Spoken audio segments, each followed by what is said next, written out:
Hi everyone, welcome back. മലയാള സിനിമയിലൂടെ ഏവരുടെയും പ്രിയപ്പെട്ട നടനാണ് ജഗദീഷ്.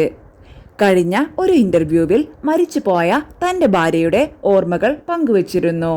ആരുടെയും കണ്ണു നിറയ്ക്കുന്ന കാര്യങ്ങളാണ് അദ്ദേഹം പറഞ്ഞത്. അദ്ദേഹത്തിന്റെ വാക്കുകൾ ഇങ്ങനെ: 1985 സർവീസിൽ പ്രവേശിച്ച അവർ പിന്നീടുള്ള 3.5 പതിറ്റാണ്ടുകാലം കേരള പോലീസിന്റെ കുറ്റാന്വേഷണ ചരിത്രത്തിലെ ഏറ്റവും തിളക്കമുള്ളതും വിശ്വസ്തവുമായ മുഖമായിരുന്നു.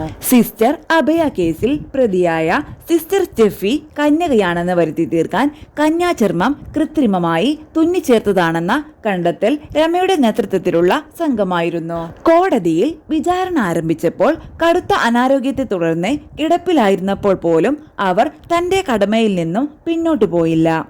വീട്ടിലെത്തിയ മജിസ്ട്രേറ്റിന് മുന്നിൽ പതറാതെ അവർ മൊഴി നൽകി. വർക്കലയിൽ സലീം എന്നയാളെ വെട്ടിനുറുക്കി 16 കഷ്ണങ്ങളാക്കി ഗാർബേജ് കവറുകളിൽ ഉപേക്ഷിച്ച ദാരുണമായ കേസിൽ അന്വേഷണത്തിന് കൃത്യമായ രമയുടെ റിപ്പോർട്ടായിരുന്നു. കല്ലുവാതുക്കൽ വിഷമദ്യ ദുരന്തത്തിൽ അവരുടെ സുപ്രധാന കണ്ടെത്തലുകൾക്ക് സാക്ഷാൽ സുപ്രീം കോടതിയുടെ വരെ പ്രശംസ ലഭിച്ചു. സ്പിരിറ്റ് മാഫിയ കൊലപ്പെടുത്തി റെയിൽവേ ട്രാക്കിൽ തള്ളിയ അക്കു എന്ന യുവാവിന്റെ ട്രെയിൻ തട്ടിയുള്ള അപകടം മരണമല്ലെന്നും മറിച്ച് തലക്കടിച്ച് കൊലപ്പെടുത്തിയതാണെന്ന് ശാസ്ത്രീയമായി തെളിയിച്ചു. ഇത്രയേറെ മികച്ച കേസുകളുടെ ഭാഗമായിരുന്നു. ജഗദീഷ് എന്ന നടന്റെ ഭാര്യയായിരുന്നിട്ടും അവൾ ഒരിക്കലും ക്യാമറ കണ്ണുകൾക്ക് മുന്നിൽ വരാനോ പ്രസക്തിക്ക് വേണ്ടി ശ്രമിക്കാനോ ആഗ്രഹിച്ചിട്ടില്ല. പൊതുവേദികളിൽ നിന്ന് അകന്ന് തന്റെ കർമ്മമണ്ഡലത്തിൽ മാത്രം അവർ 100% ശ്രദ്ധ കേന്ദ്രീകരിച്ചു.